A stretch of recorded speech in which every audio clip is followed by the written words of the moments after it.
Good afternoon student, welcome to the online class. आज हम अपनी सोशल साइंस का लेसन 3 स्टार्ट करने वाले हैं। ठीक है, तो आप सब इस वीडियो को ध्यान से देखिएगा पूरा। ठीक है, जो भी इसमें बताया जाएगा ध्यान से समझिएगा उसको भी।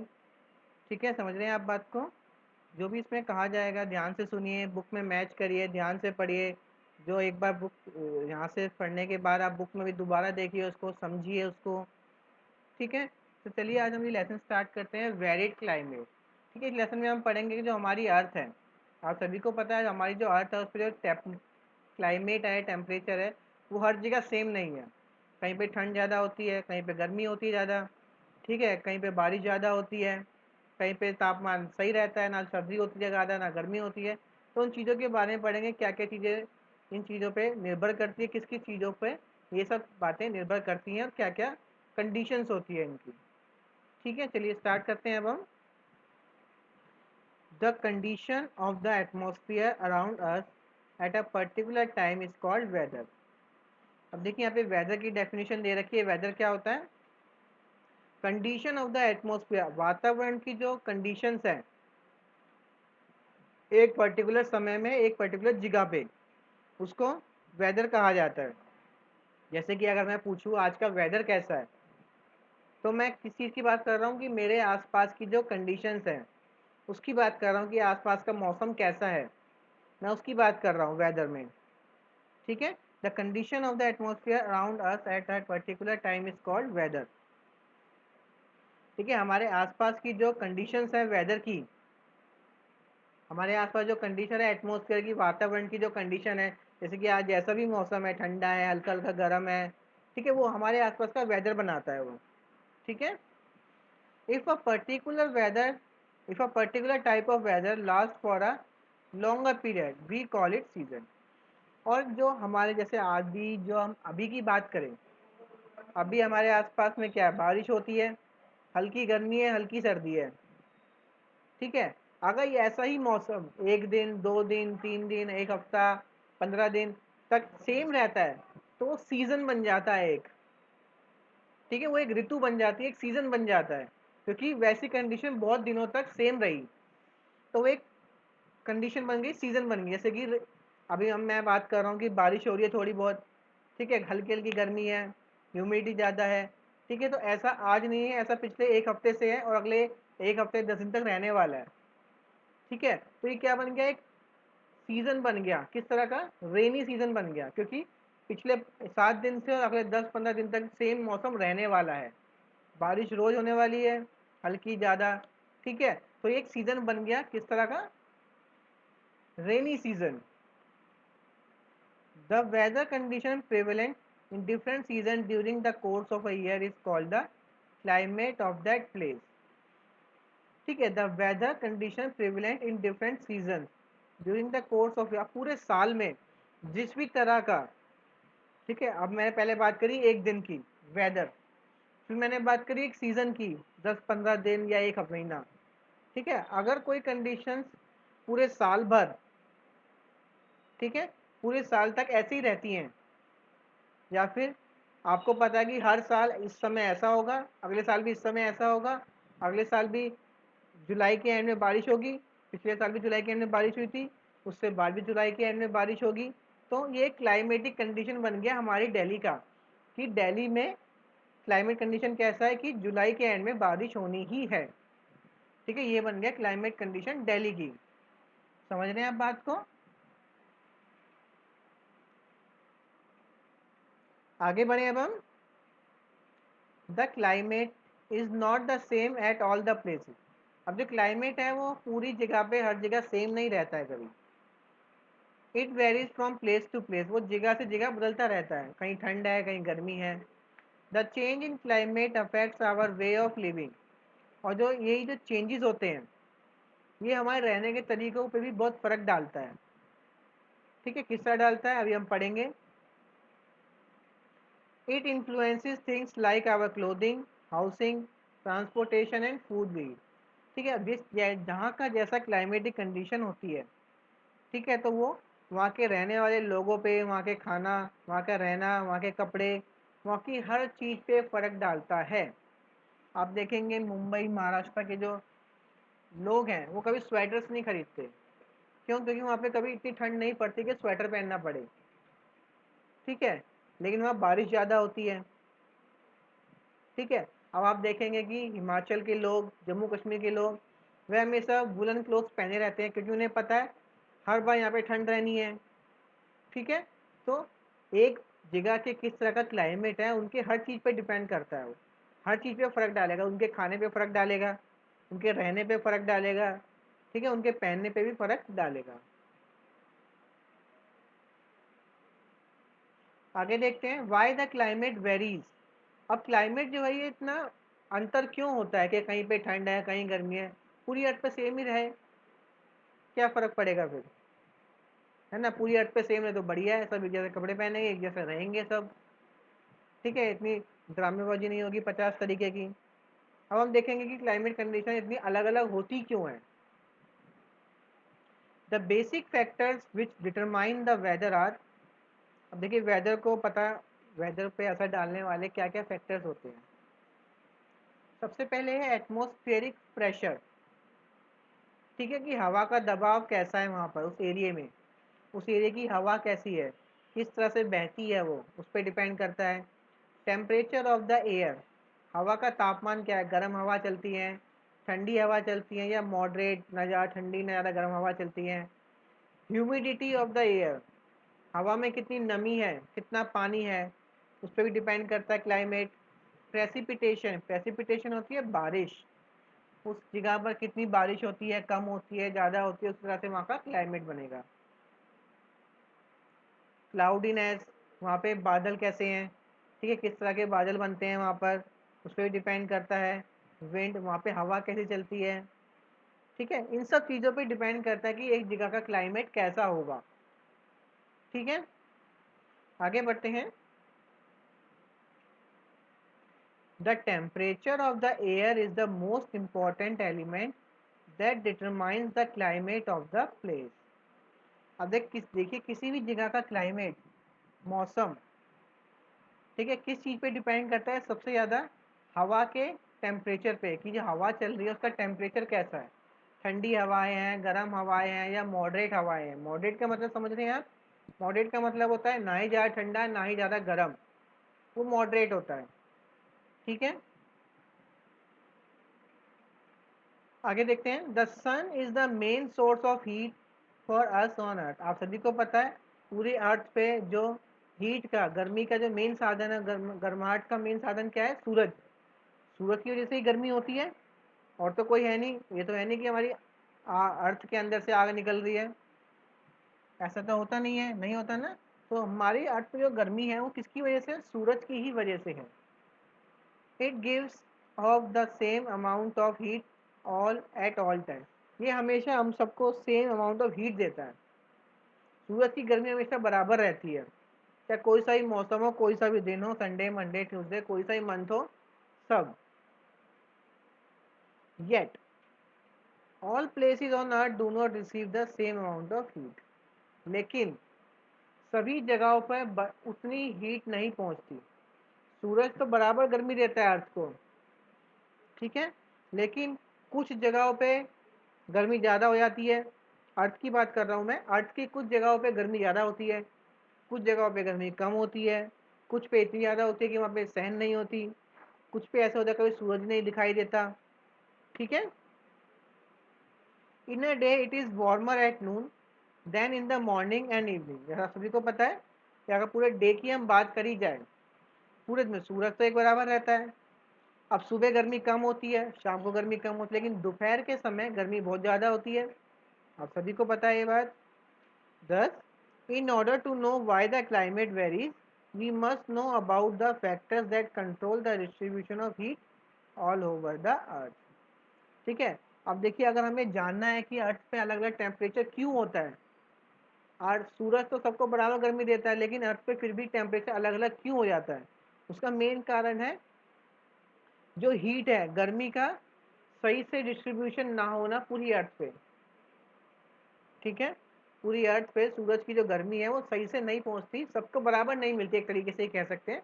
पूरी अर्थ को जो गर्मी है सूरज की वो बराबर नहीं मिलती, जिसकी वजह से हमें क्लाइमेट बन जाते हैं अलग अलग, मौसम बन जाते हैं अलग अलग। अगर सूरज सबको बराबर बराबर गर्मी रहे तो पूरे अर्थ पे सेम मौसम रहे रोज, ठीक है, लेकिन ऐसा तो नहीं होता। तो हम पढ़ेंगे क्या क्या फैक्टर्स हैं वो जिसकी वजह से सूरज पे गर्मी बराबर नहीं होती। सबसे पहला फैक्टर देखिए क्या है, distance from the equator.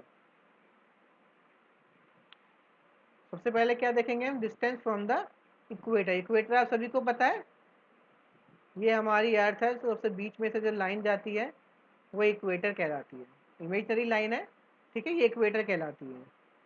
The amount of heat received from the sun at the place on the surface of the earth depends upon its latitude और its distance from the equator। ठीक है, देखो क्या कह रहे हैं, किसी भी अर्थ पे जो भी जमीन है, कुछ भी है, पानी है, उस जगह पे कितनी गर्मी होगी वो डिपेंड करता है कि वो जगह इक्वेटर से कितनी दूर है, कितनी पास है। ठीक है, जैसे कि अगर ये अर्थ है, इक्वेटर है, अगर कोई चीज़ यहाँ पर है, यहाँ पर है, और कोई ज़मीन यहाँ पर है, यहाँ पर है, तो वो डिपेंड इस चीज़ पे करेगा कि इक्वेटर से कितनी दूर है। चीज़ें इक्वेटर से जितनी दूर होगी वो उतनी ठंडी होगी, और इक्वेटर के जितनी पास होगी उतनी गर्म होगी। ठीक है,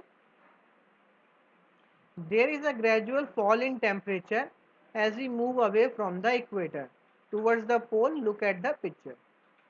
देखिए पिक्चर में, देखिए सूरज जो है सबको रोशनी बराबर दे रहा है, लेकिन अगर हम माना जाए ये अगर इक्वेटर है, तो इक्वेटर से हम जितना दूर जाते जाएंगे, ठीक है, इक्वेटर जितना दूर जाते जाएंगे हम, सूरज की गर्मी उतनी कम लगेगी उस जगह पे। ठीक है, सूरज की गर्मी उस जगह पे उतनी ही कम हो जाएगी।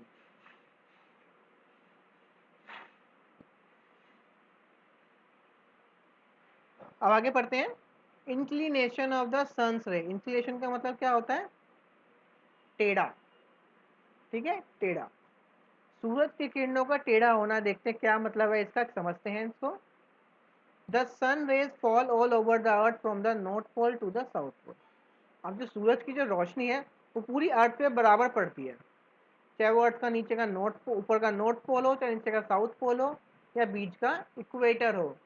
सूरज की जो गर्मी है, अर्थ, सूरज की जो रोशनी है पूरी जगह पे बराबर पड़ती है। We can see that the rays of the sun fall directly और वर्टिकली ऑन द इक्वेटर।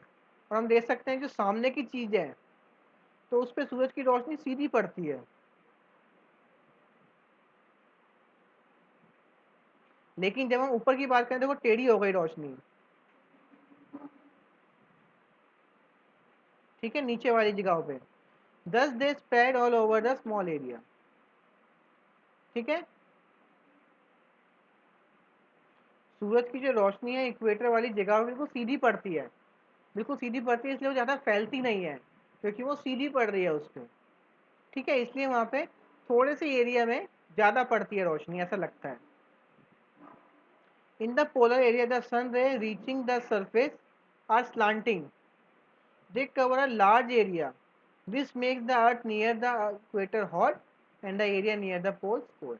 अब देखिए सूरज की रोशनी तो यहाँ से निकली यहाँ पहुँचने में, और जो यहाँ से निकली यहाँ पहुँचने में, दोनों ने अलग अलग दूरी तय करी। इसको सीधी पड़ी, ठीक है, इसको दूरी पड़ी। अब जितनी दूर पड़ता जाएगा सूरज की गर्मी उतनी कम होती जाएगी। ठीक है, और सीधी रोशनी भी नहीं पड़ रही, इस वजह से थोड़ा असर भी पड़ेगा। ठीक है, ये दो चीज़ें हैं जो असर डालती हैं, जिस कारण इक्वेटर पे गर्मी ज़्यादा होती है, और हमारे जो पोल्स हैं ऊपर नॉर्थ पोल नीचे साउथ पोल, उस पर सर्दी ज़्यादा होती है, क्योंकि वहाँ पे सूरज की रोशनी सीधी नहीं पहुँचती। ठीक है,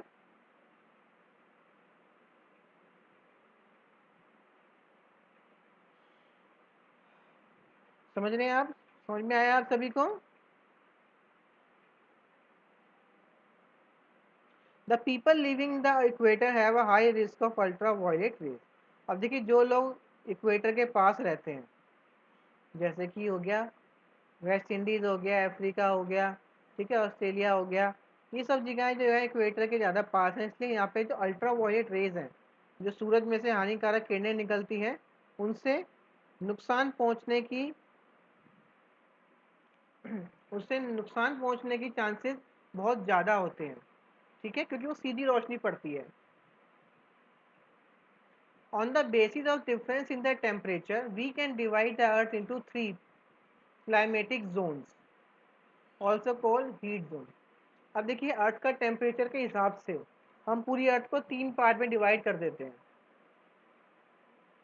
ठीक है, पूरी अर्थ का जो टेम्परेचर है उसको ध्यान में रखते हुए पूरी अर्थ को हम 3 पार्ट में डिवाइड कर देते हैं।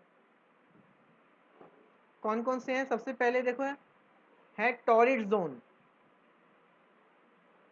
ठीक है, टॉरिड जोन। टॉरिड जोन के बाद आता है फ्रिज जोन, फ्रिज जोन, और फिर आता है ट्रॉपिक टेम्परेट जोन। ठीक है, चलिए इनको पढ़ लेते हैं हम एक बार। The areas lying between the Tropic of Cancer and the Tropic of Capricorn on the both sides of the equator receive the direct rays of the sun. This is called the torrid zone. अब देखिए torrid zone कौन सा है?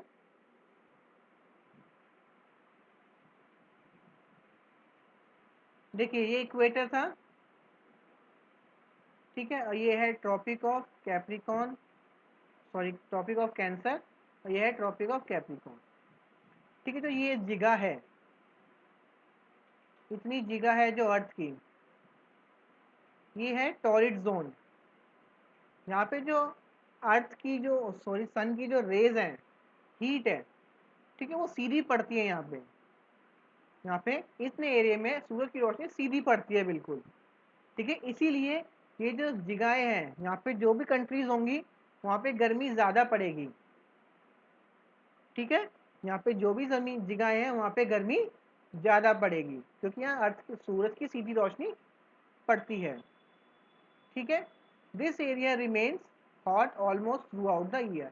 और ये area ऐसा है जहाँ पे पूरे साल गर्मी रहती है। ठीक है, यहाँ पूरे साल ज़्यादातर गर्मी रहती है। हमारा जो इंडिया है उसका जो आधा पार्ट है नीचे का, वो भी इसी जोन में आता है। ठीक है, मुंबई से नीचे का जो पार्ट है, महाराष्ट्र, तमिलनाडु, आंध्र प्रदेश, केरला, ठीक है, ये सब जो है ये भी इसी जोन में आते हैं, टॉरिड जोन में। इसलिए आप देख सकते हैं यहाँ पे भी गर्मी ज़्यादा पड़ती है क्योंकि यहाँ पे सर्दियाँ नहीं पड़ती बिल्कुल भी। ठीक है, अगला देखते हैं, अगला क्या है? Fridge zone. The area lying between the Arctic circle and the North Pole and between the Antarctic Circle and the South Pole is far away from the equator. It receives very slanting rays of the sun and therefore very cold. This is called freeze zone. ठीक है, अब freeze zone की बात करते हैं। यहाँ पे आपने एरिया देख लिया कौन सा वाला? टॉरिड जोन वाला, यहाँ पे गर्मी ज़्यादा पड़ती है। अब फ्रीज जोन की बात करते हैं।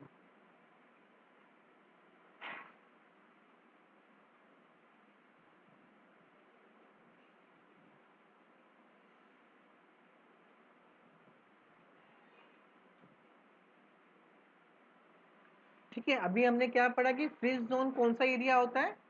ट्रॉपिक ऑफ कैंसर से लेके एक मिनट देख लेता हूँ मैं।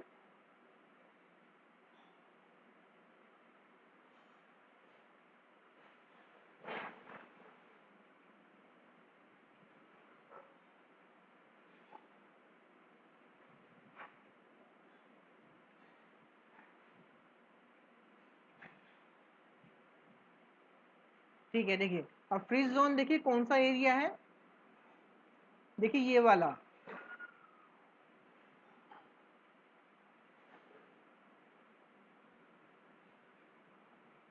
ठीक है, और ये वाला कौन सा एरिया था? ये है फ्रीज जोन। और जो ये वाला एरिया कौन सा था? ये था टॉरिड जोन, यहाँ पे गर्मी ज़्यादा पड़ती है। ये है फ्रीज जोन ऊपर और सबसे नीचे। फ्रीज जोन में क्या होता है? सूरज की रोशनी है वो सीधी ना पड़ के टेढ़ी पड़ती है। ठीक है, जिसकी वजह से सूरज की जो गर्मी है वो यहाँ पे कम होती है, बहुत ही कम होती है, जिसकी वजह से ये जगहें जो है बहुत ठंडी होती है। ठीक है, इसलिए ये जगहें बहुत ठंडी होती है। और बीच में जहाँ सीधी पड़ती है वो था टॉरिड जोन, यहाँ पे गर्मी ज़्यादा होती है।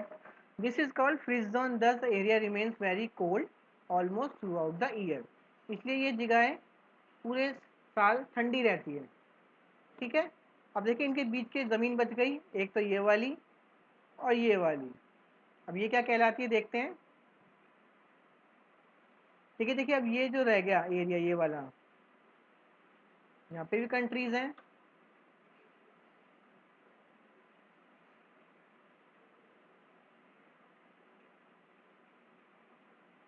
ठीक है, यहाँ पे भी कंट्रीज हैं। ये एरिया है देखिए temperate zone, temperate zone. The areas lying between the torrid zone and the freeze zone is neither very hot nor very cold. This is called temperate zone. In north it is called a north temperate zone and in the south it is called south temperate zone. अब देखिए temperate zone की बात करें, देखिए ये रहा, यहाँ पे ना ही ज़्यादा ठंड, यहाँ पे क्या होता है, ना ही ज़्यादा ठंड होती है और ना ही ज़्यादा गर्मी होती है। जैसे कि आप दिल्ली को देख सकते हो, दिल्ली में गर्मी भी होती है, सर्दी भी होती है, यहाँ बारिश भी होती है, ठीक है। ऐसे ही यहाँ पे ऑस्ट्रेलिया के कुछ पार्ट्स आते हैं, वहाँ भी गर्मी ना ज़्यादा होती है ना ठंड ज़्यादा होती है, ठीक है। जो ऊपर वाला होता है उसे कहते हैं नॉर्थ टेम्परेट जोन, जो नीचे वाला एरिया है इसे कहते हैं साउथ टेम्परेट जोन, ठीक है। Thus, from the above division of the earth into three heat zones, it is clear that the places located near the equator have lot hot climate and those located far away have cool climate. Thus, the altitude or the distance of the place from the equator affects its climate. ठीक है, तो हमने क्या समझा, देखिए जो जो जगहें इक्वेटर के पास थी वहाँ गर्मी थी, ठीक है, जो बिल्कुल ही एंड में थे वहाँ सर्दी थी, और जो इनके बीच में लाई कर गए वहाँ ना ही ज़्यादा सर्दी है ना ही ज़्यादा गर्मी है, ठीक है, वहाँ पे ना ही ज़्यादा सर्दी है और ना ही ज़्यादा गर्मी है। तो हमने 3 जोन पढ़ लिए टेम्परेचर के हिसाब से, टॉरिड जोन, फ्रिजिड जोन और टेम्परेट जोन, ठीक है। अब नेक्स्ट क्लास में हम क्या पढ़ेंगे कि अगर कोई चीज़ नीचे है या कोई चीज़ पहाड़ पे है तो उसमें क्या फ़र्क पड़ता है क्लाइमेट का, ठीक है, वो नेक्स्ट क्लास में पढ़ेंगे। हमने आज यहाँ तक कंप्लीट कर लिया है, तो आप इसको अच्छे से पढ़िएगा, ठीक है। और मैं आपको बता देता हूँ कौन सी पिक्चर ड्रॉ करनी है आपको लेसन 4 के लिए, लेसन 3 के लिए सॉरी, ठीक है। लेसन 3 में आप पिक्चर ड्रॉ करेंगे अपनी ये वाली, ठीक है। 2 पिक्चर ड्रॉ करनी है आपको, एक तो ये पिक्चर ड्रॉ होगी नोटबुक में और एक ये पिक्चर ड्रॉ होगी नोटबुक में, दोनों, ठीक है। समझ में आ गया आप सभी को आज का काम, 2 पिक्चर ड्रॉ करनी है और जहाँ तक मैंने आज आपको पढ़ाया समझाया उसको रीड करना है 1 बार 2 बार, ठीक है, ध्यान से रीड करना है, समझना है पूरा। तो जल्दी से इसको काम को करिए, पिक्चर ड्रॉ करिए, मुझे फ़ोटो सेंड करिए जल्दी से, ठीक है। हम नेक्स्ट क्लास में मिलेंगे, तब तक आप सब अपना अच्छे से ख्याल रखिए, अपना ध्यान रखिए। अगर आपने चैनल सब्सक्राइब नहीं किया है अभी तक तो चैनल को सब्सक्राइब कर लीजिए ताकि जब भी वीडियो अपलोड हो आपको पता लग जाए, ठीक है। तो नेक्स्ट क्लास में मिलेंगे हम, तब तक आप सब अपना अच्छे से ख्याल रखिए, अपना ध्यान रखिए। Thank you.